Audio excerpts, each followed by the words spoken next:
Church, listen carefully. कलीसिया ध्यान से सुने, Revelations is the last book of the Bible. प्रकाशित वाक्य का पुस्तक ये बाइबल का अंतिम पुस्तक है। Now to the book of Revelations. अब हम प्रकाशित वाक्य के पुस्तक की ओर गौर करेंगे। How many of you really happy to listen to the book of Revelation? कितने लोगों को अच्छा लगता है प्रकाशित वाक्य के ऊपर सुनने के लिए? Amen. So be attentive. तो इसलिए ध्यान पूर्वक रहें। I sent you a message, bring your Bibles and your notebooks when you come along. और आपको मैसेज भेजा गया था अपने बाइबल को और साथ में एक बुक को भी लेके आए। If I have to go by verse the book of Revelation, it will take months and months together. अगर एक एक शब्द को अगर हम ध्यान दें प्रकाशित वाक्य के पुस्तक का, तो ये बहुत महीने लग जाएंगे उसे पूरा करने। 10,800 words. और 10,800 शब्द है। So it'll take every word will take, then it'll take 10,000 weeks for us to complete. तो अगर हम वचन एक एक शब्द को देखें तो 10,000 हफ्ते हमें लग जाएंगे। But it is so important to understand that book. लेकिन समझना बहुत ही महत्वपूर्ण है। So today is just an introduction for the book of Revelation. तो आज हम उसके बारे में जो एक इंट्रोडक्शन बताएंगे, परिचय करेंगे हम This इस book किताब has से। got 22 chapters. और इस पुस्तक में 22 अध्याय है। These 22 chapters I am just planning or formatting to complete in 10 weeks time. और ये जो 22 अध्याय है पुस्तक के, इसे मैं 10 हफ्ते के काल में समाप्त करने की, पूरा करने की कोशिश कर रहा In the हूँ। meantime, one Sunday, Easter Sunday is there. और उसके बीच में एक ईस्टर का भी रविवार आता है। So practically, I think we will get only 8 weeks to complete 22 chapters. तो मुझे लगता है कि सिर्फ 8 हफ्तों का समय हमें मिलने वाला है ये पुस्तक को समाप्त करने If के you लिए। don't give your undivided attention to the Word of God, अगर आप पूरा लक्ष्य केंद्रित नहीं करें परमेश्वर के वचन की you ore, will miss out something. तो कुछ तो आप समझने से So चूक जाओगे। decide I'm not going to miss out anything. तो इसलिए आप निर्णय ले लो कि मैं कोई भी चीज से चूकूंगा नहीं समझने If से। you're a person who's attending through Zoom, अगर आप ऐसे व्यक्ति हो जो जूम से सुनते हैं, please have your Bibles and the notebooks along with you. अपने बाइबल को, अपने नोटबुक को अपने पास आप रखें। Don't get distracted. आपका मन विचलित ना होने दे। Listen to the Word of God carefully. ध्यान से परमेश्वर के वचन को सुने Take your notes और आप नोट्स बना लें and read again and again. और बार बार बातों को पढ़े। This will help you to strengthen you in your faith. और ये आपको मदद करेगा आपके विश्वास में, आपको बढ़ोतरी दिलाने And के to लिए be more committed to the Lord Jesus और Christ. प्रभु यीशु मसीह की ओर और भी समर्पित रहने के लिए। This book of Revelation was written by Apostle John. और ये जो किताब है प्रेरित यूहन्ना के जरिए लिखा गया है। John was one of the 12 disciples. और जो यूहन्ना है 12 में से यीशु मसीह का एक चेला था। यीशु मसीह के जो 12 चेले थे, According to the theologians, John was a long-lived person.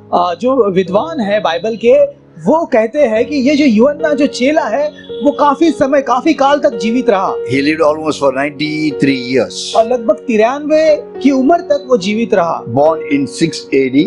और मसीह का 6 एडी में, जब 6 एडी में उसका जन्म हुआ ईसा के बाद, Died in 100 AD. और उसका जो मृत्यु है वो ईसा के बाद 100 साल में हुआ। So this is not the time for any one of you to pray. और ये समय नहीं है कि कोई आप यहाँ पे बैठ के प्रार्थना करो। It is your time to open your eyes and listen to the message. और ये समय है अपने आंखों को खोल के आप संदेश को सुनो And straight look at me और सीधे यहाँ पे ध्यान दो, so that your attention will not be divided. ताकि आपका जो दिमाग है यहाँ वहाँ भटके नहीं। He wrote not only the book of Revelation. तो यूहन्ना ने सिर्फ ये प्रकाशित वाक्य का पुस्तक ही नहीं लिखा है, On the whole, he has written 4 books, और भी 5 उसने books. 5 किताब का पूरे मिला के, कुल मिला के लिखे हैं। One is the Gospel of John. और उसमें से एक जो यूहन्ना रचित सुसमाचार है, The first Gospels, first letter, second letter, third letter of John. और जो पहला, दूसरा, तीसरा जो पुस्तक, जो यूहन्ना का पहला पुस्तक, यूहन्ना का दूसरा पुस्तक, यूहन्ना का तीसरा पुस्तक, वो उसी ने लिखा है। And the fourth is the book of Revelation. और चौथा जो पुस्तक है प्रकाशित वाक्य का पुस्तक। He is the only person who was not killed for his faith. और यही एक ऐसा व्यक्ति है जिसे उसके विश्वास के लिए मारा नहीं गया, खत्म नहीं किया गया। All of the disciples died as a martyrs. और बाकी सारे जो चेले थे यीशु मसीह के, वो सुसमाचार के लिए शहीद हुए हैं। But this John was sent into an exile or put into an island called as Patmos.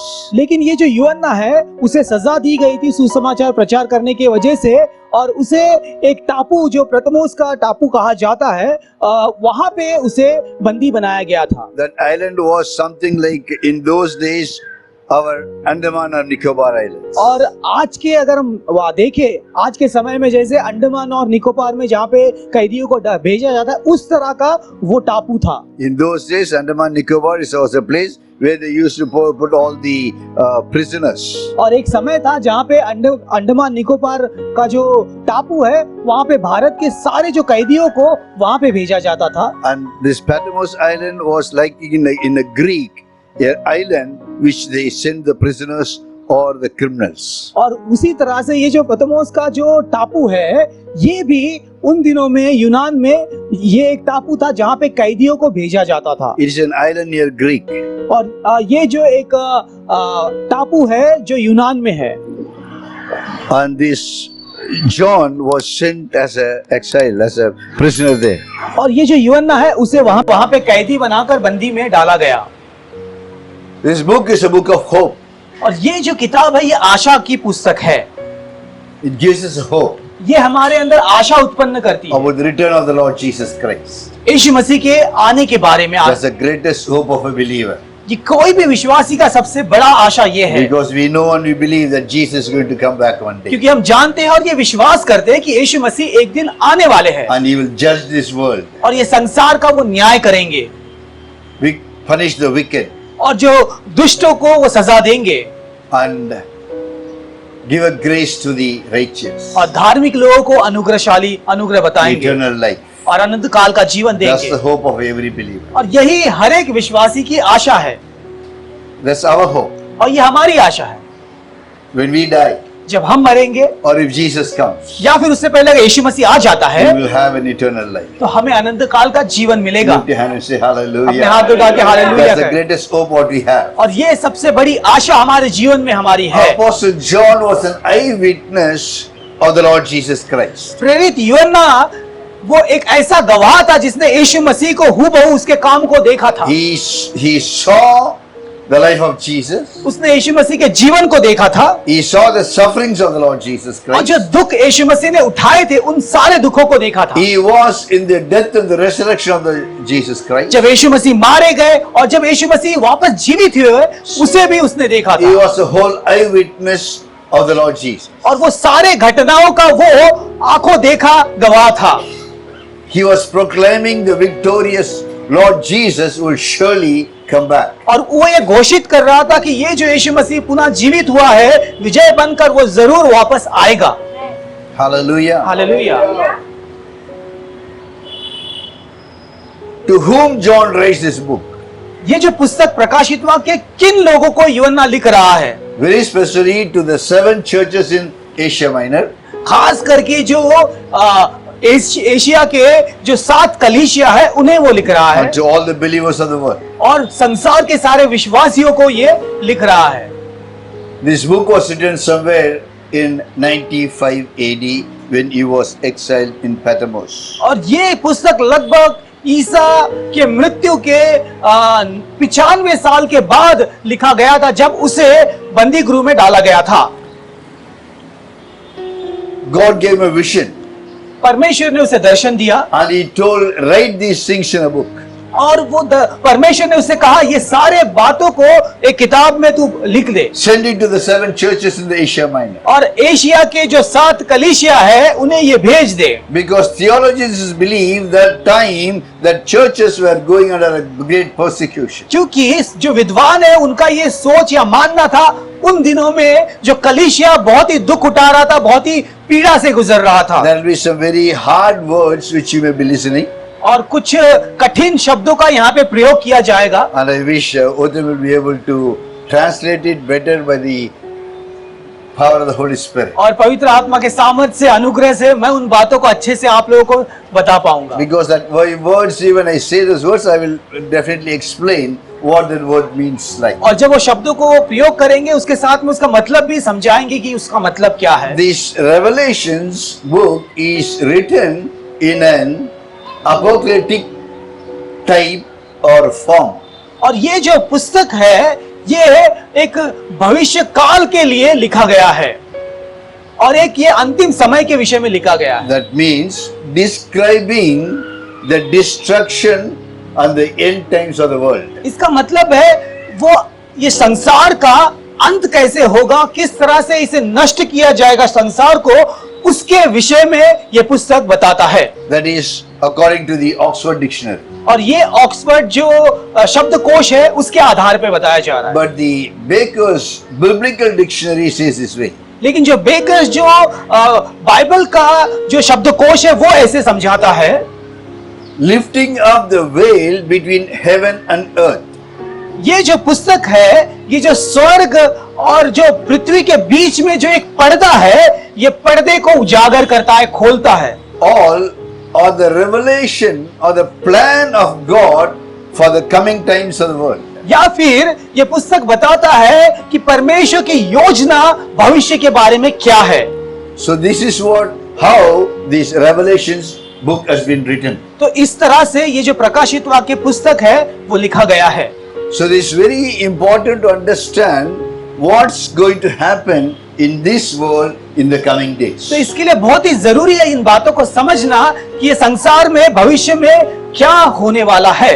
This is the only book which reveals what is going to happen in the coming days in this world. और सिर्फ यही एक पुस्तक है जो इन बातों को समझाता है कि आने वाले दिनों में संसार में क्या होने वाला है, कौन सी घटनाएं घटने वाली है। What happens now और इस समय जो बातें हो रही है or what is going to happen, या फिर आगे बढ़कर क्या बातें होने वाली है, everything is revealed in this book. और ये सारी जो बातें हैं वो इस पुस्तक में उजागर किया गया है। People may believe or may not believe. लोग शायद इन बातों को माने या नहीं माने, People may understand it or may not understand लोग इन it. बातों को समझ पाए या शायद नहीं समझे, This is yea and amen. लेकिन इसमें लिखा हुआ हर एक शब्द जो है 100% पूरा होने वाला है। Heavens and earth may perish, स्वर्ग और पृथ्वी टल जाएगी, but this words of the Bible will never perish. लेकिन जो बाइबल में लिखे हुए शब्द है वो पूरा जरूर होगा, Amen. नष्ट नहीं होगा कभी। Hallelujah. आमीन। Don't allow sleep to overtake you. नींद को अपने ऊपर हावी होने मत दो, Because when we teach and when we preach, which if I say you are going to receive 1 lakh of his tomorrow, everybody's eyes will be open big. अगर ये बहुत ही कठिन होता है बहुत बार सिखाने में और प्रचार करने के समय में इस तरह की बातों को, लेकिन अगर आपको ये प्रचार किया जाएगा कल आपको 1 लाख रुपए मिलने वाले हैं परमेश्वर की ओर से, तो आपका एकदम आंख फाड़ा हुआ एकदम खुला रहेगा, Everybody's mouth will be open. हर एक का मुंह जो है वो खुला रहेगा।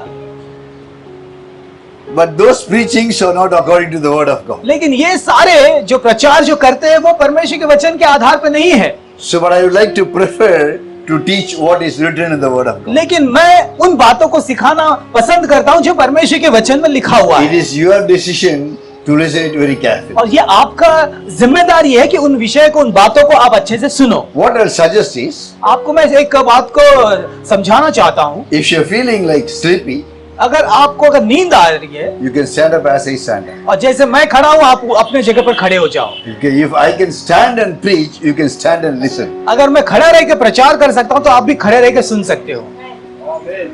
Hallelujah. आमीन।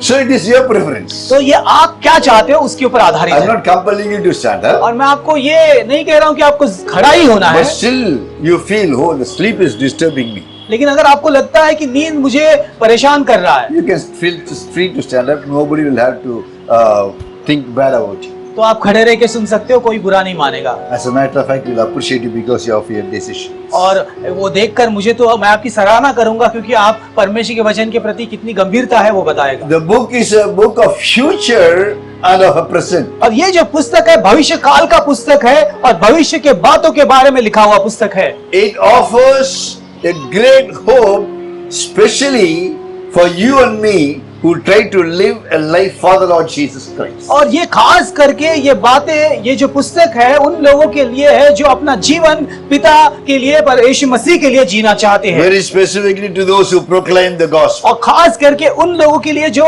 यीशु मसीह के बारे में प्रचार को करते हैं। That is why it is very important for everybody to preach the gospel. इसके लिए बहुत ही जरूरी है कि हर एक व्यक्ति यीशु मसीह को प्रचार करना As चाहिए। you preach the gospel, it gives you a greater hope. और जब आप यीशु मसीह के बारे में प्रचार करते हो, वो आपके जीवन में और भी आशा को जोड़ता है। Because John was preaching the gospel, God had a grace upon him to reveal in a greater vision. क्योंकि यूहन्ना जो है वो यीशु मसीह का प्रचार कर रहा था, इसलिए परमेश्वर का अनुग्रह उसके ऊपर हुआ और परमेश्वर ने उन बातों को उसे बताया जो भविष्य में होने वाले थे। What should we preach? आप क्या प्रचार करना चाहिए? Jesus is a savior. यीशु मसीह उद्धारक है, He is the one who died for my sins, वो मेरे पापों के लिए मारा गया है, buried, उसे गाड़ा गया and rose up again. और वापस वो जीवित हुआ है। And he is now with the right hand of the Father. अब वो पिता के दाहिनी ओर बैठा है Jesus is going to come back again. और एक दिन वो यीशु मसीह आने वाला है He will judge the evil.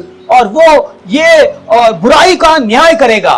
Every dead will raise up either for eternal life or for eternal death. और हर एक मरा हुआ व्यक्ति जीवित होगा, या तो वो अनंत काल के जीवन में जाएगा या तो अनंत काल के मृत्यु में जाएगा वो। That is what the gospel, और इसका ही मतलब सुसमाचार the है। full gospel. पूरा सुसमाचार का मतलब ये है, Jesus the Savior. यीशु मसीह उद्धारक है He is the one who died for our sins, और वही है जो हमारे पापों के लिए मारा गया है, buried, उसे गाड़ा गया, rose up, वापस वो जीवित हुआ and is seated at the right hand of the Father. और पिता के दाहिनी ओर जाके बैठा है। He is the one who is going to come back. और वही है जो वापस आने वाला है संसार में, He is going to judge the evil. और वो बुराई का न्याय करेगा आके। Every dead will rise up either to live eternal life or an eternal death. हर एक मरा हुआ व्यक्ति जीवित होगा, या तो वो अनंत काल के जीवन में प्रवेश करेगा तभी, या तो अनंत काल के मृत्यु में प्रवेश This करेगा। is a greater hope. और ये हमारी बड़ी आशा है। Now shout hallelujah. हालेलुया कहे अभी। Points what you are going to look at this book of Revelation. और ये प्रकाशित वाक्य की पुस्तक में कौन से ऐसे मुद्दे हैं जिसके ऊपर आप देखोगे? As I told you this week, it's only an introduction of the Revelation. और जैसे मैंने कहा कि आज हम सिर्फ जो ये पुस्तक है उसके बारे में आपको परिचित करेंगे, परिचय कराएंगे। If time permits, the first chapter of Revelation. और अगर समय हो तो पहला जो अध्याय है उसके बारे में भी बताएंगे। What is we are going to see in this book? और इस पुस्तक में हम क्या देखने वाले हैं? Because we have just 8 weeks. क्योंकि हमारे पास सिर्फ 8 हफ्ते हैं। Number 1, सबसे पहला, the letter to the churches. और ये एक पत्र है जो कलीसिया को लिखा गया है, 7 letters, और 7 पत्र है जो लिखा गया 7 है churches. 7 कलीसियाओं को। Number 2, दूसरा, message to the churches. कलीसियाओं के लिए इसमें कुछ संदेश है। Number 3, तीसरा, worshiping God in heaven. स्वर्ग में परमेश्वर की आराधना करना। Hallelujah. Hallelujah. Are you here? क्या आप सुन रहे हो? What are we going to do in heaven? क्या हम करने वाले स्वर्ग में है? स्वर्ग में हम क्या करने वाले हैं? Worship. परमेश्वर की आराधना करने वाले हैं। Holy, holy, holy is the Lord God. पवित्र पवित्र पवित्र परमेश्वर। That's what you're going to do. और यही हम वहाँ पे कहने वाले This is हैं। only a train-up session. और यहाँ पे सिर्फ उसके प्रशिक्षण मिल रहा है। If you don't worship here, अगर यहाँ पे अगर आप आराधना नहीं करो, there also will be looking here and there. और वहाँ पे जब आराधना होगा तब भी आप यहाँ वहाँ पे देखते रहो। Everybody will be enjoying in worship. You'll be looking at them. और सब जन वहाँ पे आराधना में आनंद मनाते होंगे और आप उनके मुंह देखते रहोगे। So better you start worshiping here. तो इसलिए अभी से आप आराधना करने की शुरुआत As करो, louder as you can. जितना जोर से हो सके। Hallelujah. Hallelujah. If this donkey can sing, why can't you sing? अगर ये गधा गा सकता है तो आप क्यों नहीं गा सकते? Hallelujah. Hallelujah. There's a sister with us this morning और आज सुबह एक बहन है हमारे बीच में, who is very good when I sing this Aradhana song. She will imitate same like that as I sing. और वो एक बहन है जो जैसे मैं गाता हूँ वैसे ही गाती है। Gifted person. और बहुत ही उन्हें कला मिली हुई है। So whenever I think of her, I Lord, I praise her. और What a जब great gift you have given. और जब भी गाते हैं तो मैं परमेश्वर का आराधना करता हूँ, कितना अच्छा उपहार तुमने दिया है। If this donkey can sing, अगर ये गधा गा सकता है you can very well sing. तो आप भी बहुत अच्छे से गा सकते हो। Worship it. इसकी आराधना करें। It's not depends on your how beautiful your voice is. और ये उसके ऊपर आधारित नहीं है कितने खूबसूरती से आप गाते हो। Our musicians are trying to find out a chord for my song.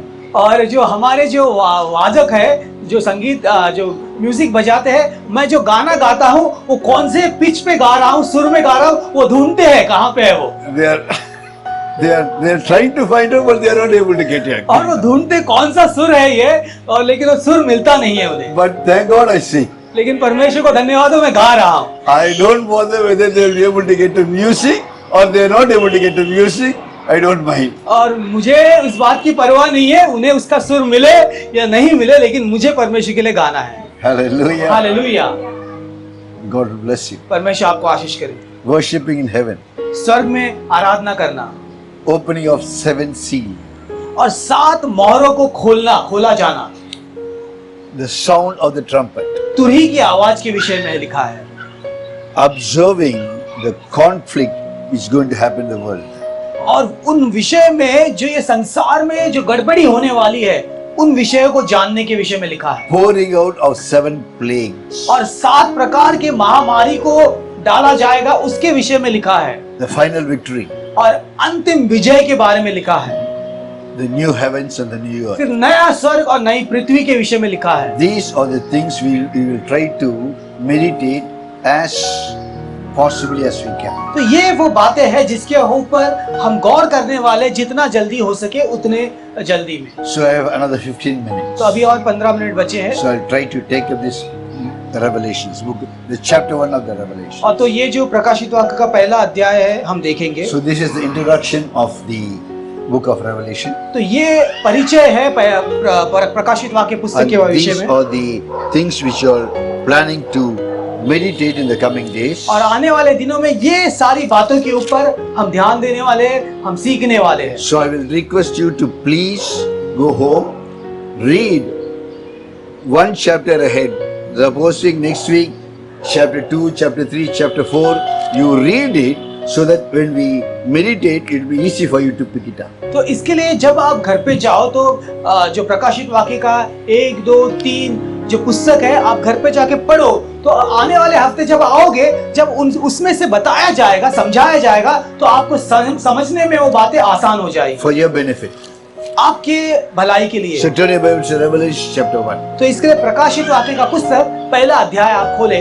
So now you have a clear information who wrote those book, why he wrote those book, when he wrote those book, all those information you have. तो अभी आपके पास इसके विषय में जानकारी है कि किसने ये पुस्तक लिखा है, क्यों लिखा है, किस समय लिखा हुआ है, ये जानकारी आपके पास है अभी जो बताया गया है। Revelation chapter 1 verse 1. उस प्रकाशित वाक्य का पहला अध्याय पहला वचन, यीशु मसीह का प्रकाशित वाक्य जो उसे परमेश्वर ने इसलिए दिया कि अपने दासों को वे बातें जिसका शीघ्र होना अवश्य है दिखाए और उसे अपने स्वर्गदूत को भेजकर उसके द्वारा अपने दास यूहन्ना को बताए। Listen carefully. ध्यान से सुने। This is not the revelation of John. और ये यूहन्ना का प्रकाशमान नहीं है, प्रकाशित वाक्य Bible नहीं है। says the revelation of Jesus Christ. Bible कहता है कि यीशु मसीह का प्रकाशमान। Who gave to whom? किसने किसको ये बातें प्रकाशित किया? Father God gave this revelation to the Lord Jesus Christ. और पिता परमेश्वर ने ये बातों को प्रकाशित किया यीशु मसीह को।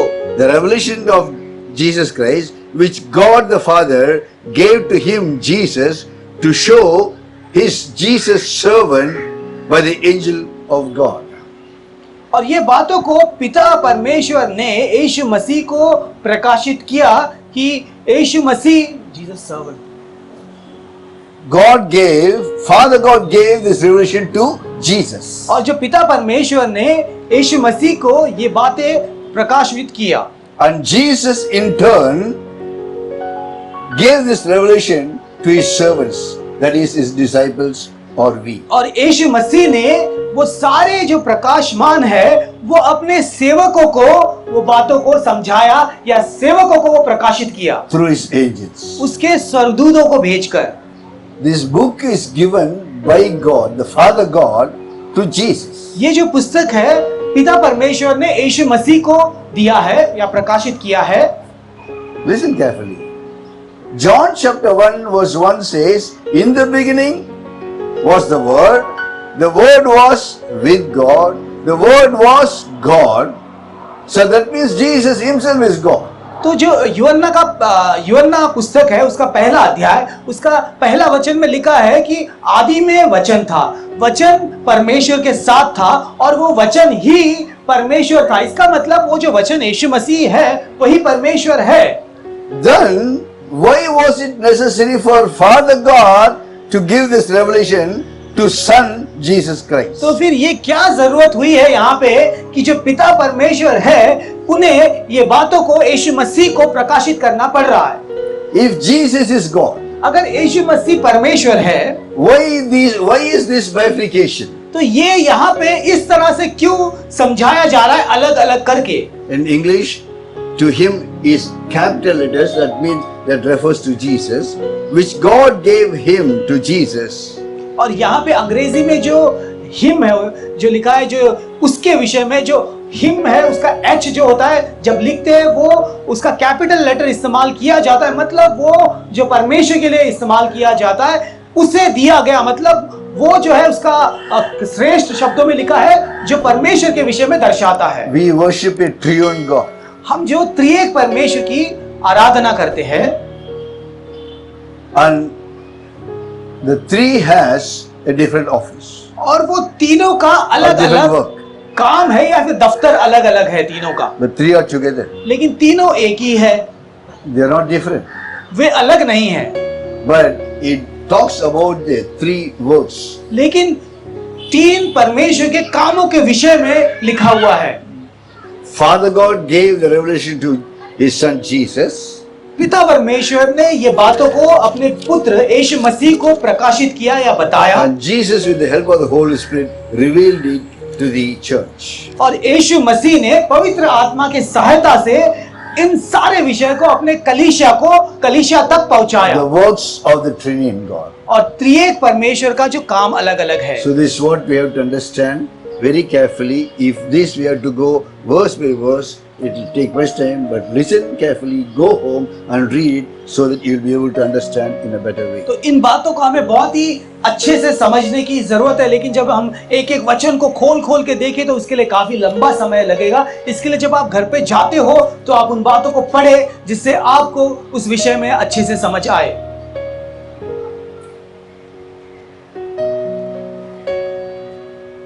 He says, God gave to Jesus and to his servant.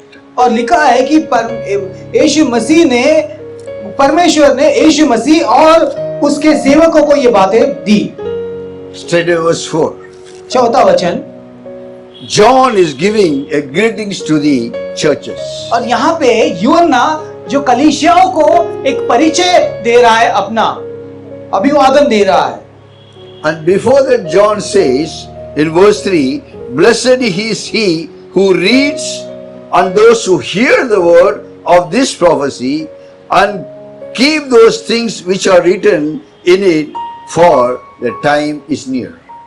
और वो यूहन्ना सबसे पहले लिखता है, धन्य है वो व्यक्ति जो इन बातों को पढ़ता है जो एक काल के विषय में लिखा हुआ है, और धन्य है वो व्यक्ति इन बातों को पढ़ के समझता है।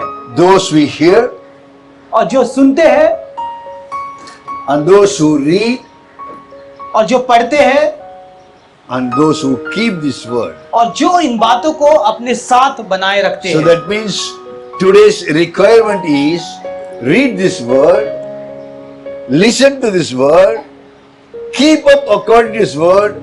He is a blessed person because Jesus is going to come back soon. और इसका मतलब आज के समय में इन बातों को पढ़ना है और सुनना है, समझना है और इन बातों के आधार पे जीवन को जीना है, क्योंकि यीशु मसीह आने वाले हैं और वो जब वो आएंगे तब हम आशीषित होंगे। John starts with the greetings to the churches. और यूहन्ना यहाँ पे अभिवादन के साथ में शुरुआत करता है, जो कलीसियाओं को वो एक अभिवादन दे रहा है यहाँ पे।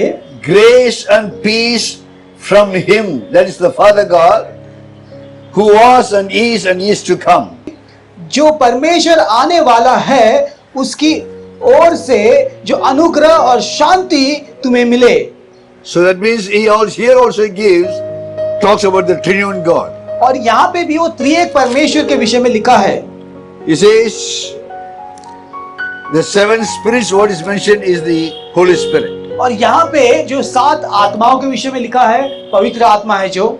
He says grace from the God the Father, who was, who is and is to come. That is called as I am that I am, or Jehovah. और वो यहाँ पे लिखता है कि जो वो अनुग्रह जो उसकी ओर से जो है, जो था और जो आने वाला है, और उन 7 आत्माओं की ओर से From the seven spirits, जो सिंहासन के सामने है। that is seven spirits means the Holy Spirit, और 7 आत्मा मतलब जो पवित्र आत्मा है, and from Jesus Christ. और यीशु मसीह की ओर से। Here also John talks about the triune God. और यहाँ पे भी यूहन्ना त्रिएक परमेश्वर के विषय में लिखता है He gives the grace और वो अनुग्रह from देता है, the triune God. वो त्रिएक परमेश्वर से अनुग्रह हो। He says in verse 7, he is coming in the clouds, every eyes will see him, even those who pierced him, and all the tribes of the earth will mourn because of him. और 7वें वचन में लिखा है, देखो वह बादलों के साथ आने वाला है और हर एक आंखें उसे देखेगी, और वरन जिन्होंने उसे भेदा था वे भी उसे देखेंगे। पृथ्वी के सारे कुल उसे उसके कारण छाती पीटेंगे। John talks about him is powerful and is worthy to worship. और जो यूहन्ना कहता है कि उसके विषय में जो लायक है परमेश्वर की आराधना करने के लिए। John is giving a big image of God as a powerful and victorious in battle. और जो यहाँ पे यूहन्ना है परमेश्वर की प्रतिमा इस कदर समझा रहा है या बता रहा है, जो एक विजयी हुआ परमेश्वर है। Many times we hesitate to preach or tell about Jesus to somebody. बहुत बार हम हिचकिचाते हैं या डरते हैं हम यीशु मसीह के बारे में दूसरों को बताने The के। witness is not what we do for Christ. The witness is what God has done for us. और गवाही उसके विषय में नहीं कि मतलब उनके जीवन में क्या हो सकता है, लेकिन हमारे जीवन में क्या हुआ है उसका मतलब गवाही है। As you meditate this book, और जैसे आप इस पुस्तक को ध्यान देते हो, मनन करते हो, it's going to be a book of visions. और ये दर्शनों का पुस्तक होने वाला है। Because John, the Bible says in verse 7, he was in the spirit. क्योंकि बाइबल कहता है कि यूहन्ना आत्मा में था उस यूहन्ना का प्रकाशित वाक्य पहला अध्याय और उसका 10वां वचन हम पढ़ेंगे। मैं प्रभु के दिन आत्मा में आ गया और अपने पीछे तुरही का सा बड़ा शब्द यह कहते सुना। See in verse 7, he creates the clear picture of the coming of the Lord Jesus Christ. और यहाँ पे वो यीशु मसीह का आने का जो पूरा वो चित्र को समझाता है। He says he'll be coming in the clouds. और वो बताता है कि बादलों पे यीशु मसीह आने वाले हैं। That is the same thing what happened in the Acts chapter 2, Acts 1. और यही हुआ है जो प्रेरितों का काम पुस्तक है उसके पहले अध्याय में, When Jesus was taken up, जब यीशु मसीह को उठा लिया गया, the disciples were looking at this heaven. और जो चेले थे वो ऊपर आसमान की ओर नजर गड़ाए बैठे थे। So the 2 angels came there. तो उन्होंने देखा कि 2 स्वर्गदूत वहां से नीचे And he उतरे said, why do you keep on looking at the heavens? और उनसे कहा कि तुम क्यों ऊपर निहार रहे हो। The same Jesus who was taken in front of your eyes. और वही यीशु मसीह जो आपके आंखों के सामने उठा लिए गए He will हैं come back the same way what he was taken. और उसी तरह से जैसे वो गए हैं वापस लौट के भी आएंगे। That means he will be seen when he returns to the earth. और इसका मतलब जब वो लौट के आएंगे तो वो दिखाई देने वाले हैं। This is not talking about the secret coming of the Lord Jesus ये Christ. यीशु मसीह का जो गुप्त आगमन है उस विषय में नहीं कहा जा रहा We है। already told there's a two kinds of coming of Jesus Christ. और यीशु मसीह का दो प्रकार का आगमन है। One is the secret coming of the Lord Jesus Christ, एक यीशु मसीह का गुप्त आगमन है where the dead in Christ will raise up first, जहाँ पे पहले जो मर चुके हैं मसीह में वो पहले जीवित होंगे and who will live in this earth for Jesus Christ will be taken up with him. और फिर जो लोग यहाँ पे इस संसार में मौजूद है जीवित है जो मसीह में है उन लोगों को उठा लिया That's the जाएगा। first coming or the secret coming of the Lord Jesus. और वो यीशु मसीह का पहला आगमन है जिसे यीशु मसीह का गुप्त आगमन कहा जाता But है। after that he is going to come as a judge and the king on this earth. लेकिन उसके बाद वो एक न्यायाधीश बन के एक राजा बन के राज्य करने के लिए संसार में लौटेगा That every eyes will see. और वो जब आएगा तब सारी आंखें उसे देखेंगे Around the world everybody will see. और पूरे संसार भर के लोग उसे देखेंगे Even those who killed him. और जिन्होंने उसे मारा था वे भी देखेंगे।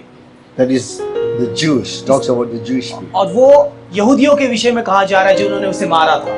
Those people, everybody in the world will see that. ये संसार के सारे लोग उन्हें देखेंगे। Jesus coming from the heavens to the earth. यीशु मसीह स्वर्ग से धरती पे आएंगे The joyful news is और जो आनंद भरा समाचार ये है we will also coming along with the Lord Jesus Christ. उस समय हम भी यीशु मसीह के साथ लौटने वाले हैं। Hallelujah. Hallelujah. That's a great news. और वो हमारे लिए एक अच्छा समाचार है। When Jesus comes publicly, जब यीशु मसीह जब लोगों के सामने उजागर होंगे he will also come along with तो him. उसके सामने हम भी उसके साथ साथ आने वाले हैं। That is what John is explaining about the coming of the Lord Jesus और Christ. इन्हीं बातों को यूहन्ना वो समझा रहा है इस पुस्तक में। And as we go further in verse 10, John says, और आगे जब हम बढ़ते हैं 10वें वचन में यूहन्ना कहता है on the Lord's day, प्रभु के दिन में, that means the Sunday. और इसका मतलब जो रविवार के दिन, That means the Lord's day is the day of the resurrection. और इसका मतलब जो दिन जिस दिन वो वापस जीवित हुआ था, That is the day what we celebrate, what we make it as a worship. और उन्हीं दिन जिस दिन हम उत्सव मनाते हैं, हम आराधना करते हैं, उसी दिन, That is called the Lord's day. और वो प्रभु का दिन कहा जाता है। The day of the Lord is different.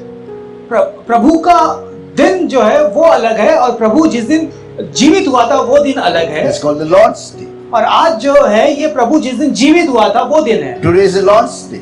आज जो जिस दिन प्रभु जीवित हुआ था The वो day दिन है, which Jesus was resurrected. जिस दिन यीशु मसीह मरे हुए में से जीवित हुआ था। That is what the New Testament believers celebrate, the Lord's day. और इसी दिन जो नए नियम के जो विश्वासी है रविवार के दिन वो प्रभु का जीवित होना का उत्सव मनाते हैं। Because Jesus broke those barriers of the Old Testament on the cross of Calvary. क्योंकि जो पुराने नियम के बंधन थे यीशु मसीह ने कलवरी के क्रूस के ऊपर वो सारे बंधनों को तोड़ दिया। No more there's a temple where the glory of God is there inside the Holy of Holies. और अब ऐसा कोई मंदिर नहीं है संसार में जहाँ पे परमेश्वर का महिमा रहता हो। Because that veil in between the Holy of Holies tore when Jesus died on the cross of Calvary. क्योंकि जिस दिन यीशु मसीह कलवरी के क्रूस के ऊपर अपना प्राण को त्याग दिया उस समय वो जो मंदिर का जो पर्दा था महिमा जहाँ पे मौजूद होती थी वो ऊपर से नीचे की ओर दो भाग में फट गया। So the New Testament believers celebrate or recognize the day of worship, the Lord's day. तो जो नए नियम के जो विश्वासी है जो वो क्या करते हैं उस दिन जिस दिन यीशु मसीह जीवित हुए थे उस दिन को मानते हैं और उस दिन वो मिलकर प्रार्थना करते हैं, आराधना करते हैं। John says on that Lord's day he was lifted up in his spirit into the heavens. और यूहन्ना कहता है जिस दिन वो मिलकर इकट्ठा होकर आराधना कर रहे थे, जिस दिन यीशु मसीह का पुनरुत्थान हुआ है उस दिन परमेश्वर ने आत्मा में उसे उठाया He was raptured. और उसे उठा लिया गया आत्मा में। He was not in his physical body. वो अपने शरीर में नहीं था उस समय। The Bible says he was in spirit. Bible कहता है वो आत्मा में था। And when he was raptured in the spirit, जब वो आत्मा में उठा लिया गया he heard a sound. उसने एक आवाज को सुना Behind a loud voice as of a trumpet saying, I am Alpha and Omega, the first and the last. What you see, write in the book and send it to 7 churches which are in Asia. और यहाँ पे 10वें वचन में लिखा है कि मैं प्रभु के दिन आत्मा में आ गया और अपने पीछे तुरही का सा बड़ा शब्द यह कहते सुना, जो कुछ तू देखता है उसे पुस्तक में लिखकर सातों कलीसिया के पास भेज दे। अर्थात क्या He was just lifted in the spirit. और वो आत्मा में उठा लिया गया। A very greater experience one could have in his spiritual life. एक आत्मिक जीवन में किसी को भी ये बड़ा अनुभव होता है। We can read many people's testimony that they were lifted up and God showed many things. और हम बहुत लोगों के विषय में सुनते हैं कि वो गवाही देते हैं, परमेश्वर ने मुझे आत्मा में उठा लिया था, और बहुत सारे गवाही को वो ऐसे देते हैं। And John was lifted in the spirit. और उसी तरह से आत्मा में उठा लिया गया था यूहन्ना को। And when he was lifted, he heard a great voice from behind. और जब उसे उठा लिया गया, उसने तुरही की बड़ी आवाज सुनी। And John explains as the sound of many waters. और आगे उस बातों को अच्छे से वो समझाता है। वो आवाज इस कदर था जैसे बहुत सारे पानी का गरजना होता है। And he said, write those things which you see and which you are going to see. और उस आवाज ने उससे कहा, जो कुछ ये बातों को तू विषय को देखता है, सुनता है, उसे तू पुस्तक में लिख ले and send it to the churches, 7 churches in Asia. और एशिया के 7 कलीसियाओं को ये बातें तू पहुंचा दे। That was instruction by God who came to John. और यही वो बातें कह रहा था जो यूहन्ना को बातें बता रहा था, वो उसने यूहन्ना को ये करने के लिए कहा। And that's what John did. और यूहन्ना ने भी ऐसे ही किया। What are the 7 churches?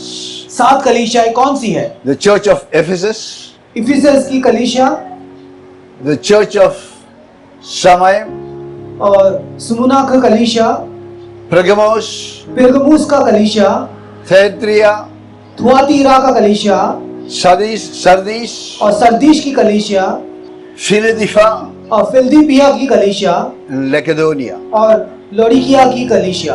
These are the 7 churches specifically mentioned, but these are the churches which is related to our churches today. और ये खास करके इन कलीसियाओं के विषय में लिखा गया है जिन तक पहुंचाने के लिए कहा गया, और ये जो कलीसिया है हम जो कलीसिया है उससे मिलते हैं। He said, write these letters और कहा कि ये सारे बातों को पुस्तक में लिख ले and send these to the churches. और ये जो लिखावट है वो कलीसियाओं को भेज दे।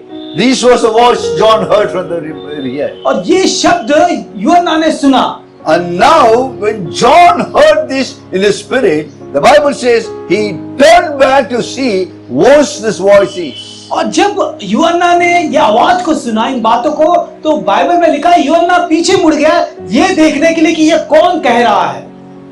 When he saw a vision. और जब वो पीछे मुड़ा, उसने एक दर्शन को देखा, A 7 lampstand. और उसने 7 दिवटों को देखा वहां पे।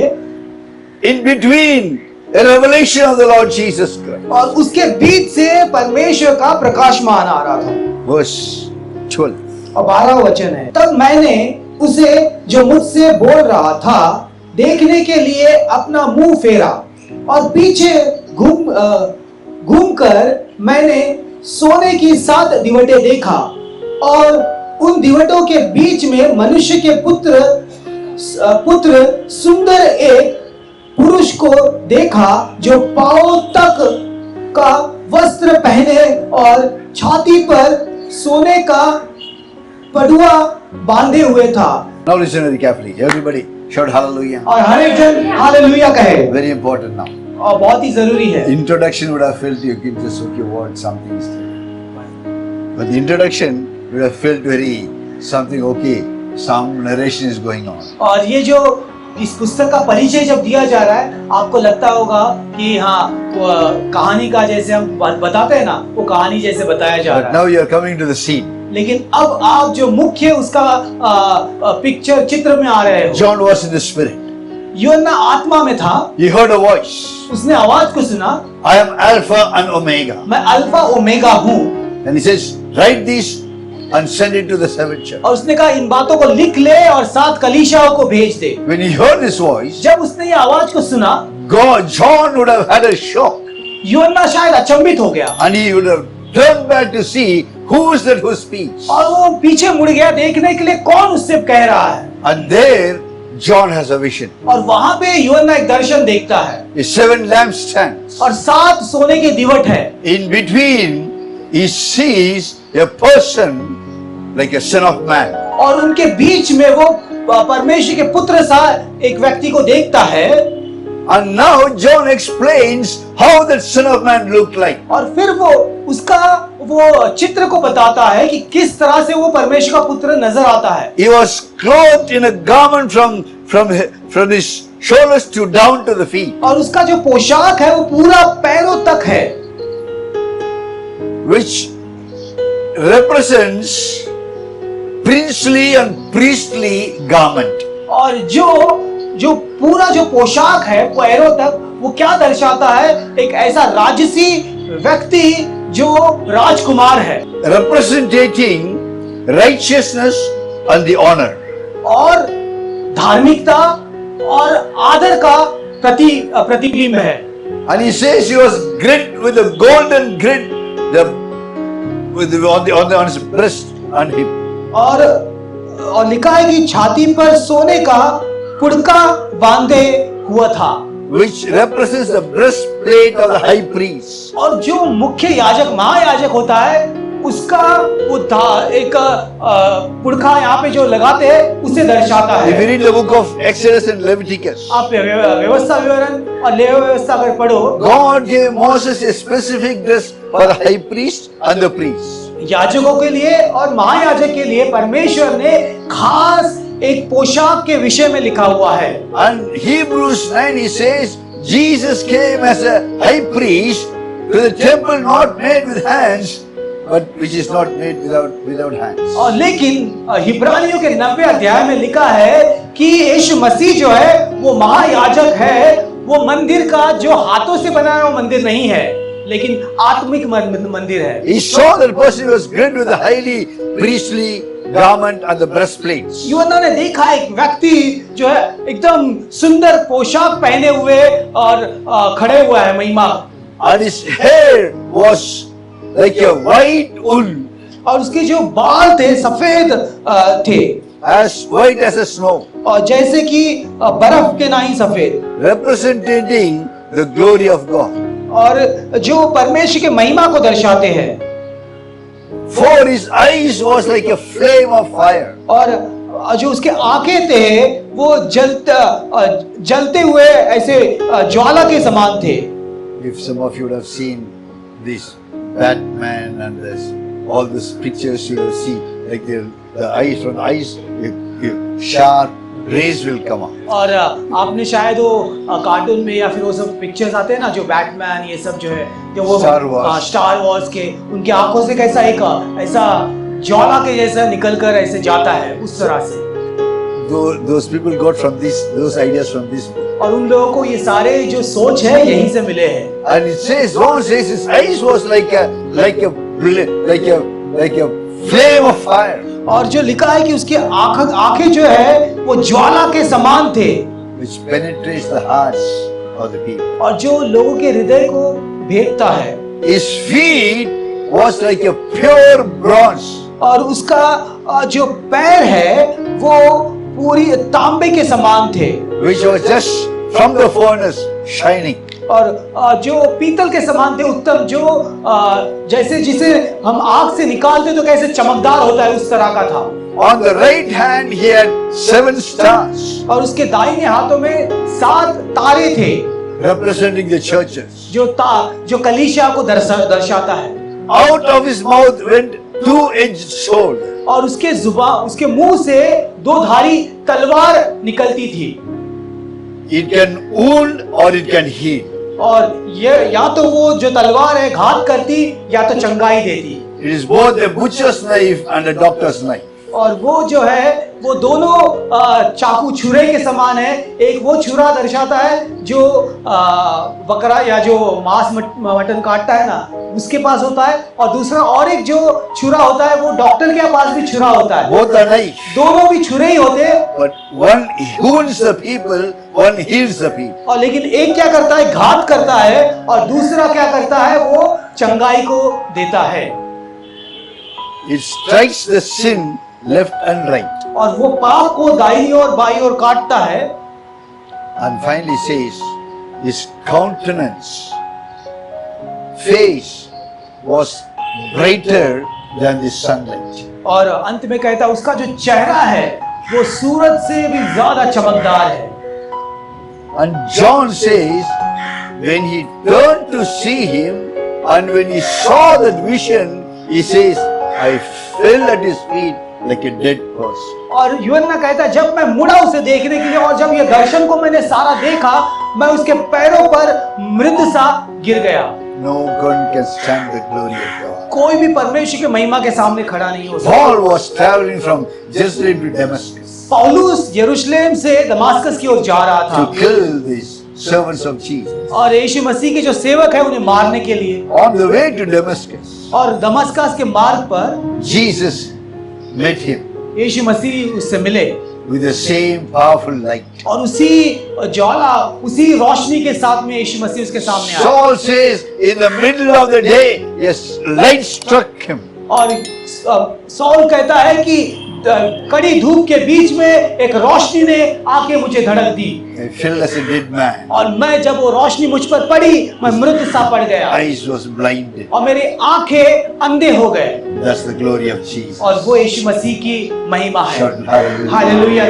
Hallelujah. Hallelujah. That's the glory of the Lord Jesus. और वो प्रभु यीशु मसीह की महिमा है। And John saw this vision. और जब यूहन्ना ने ये दर्शन देखा And he says, I fell like a dead person. और वो कहता है कि मैं मृत सा गिर गया।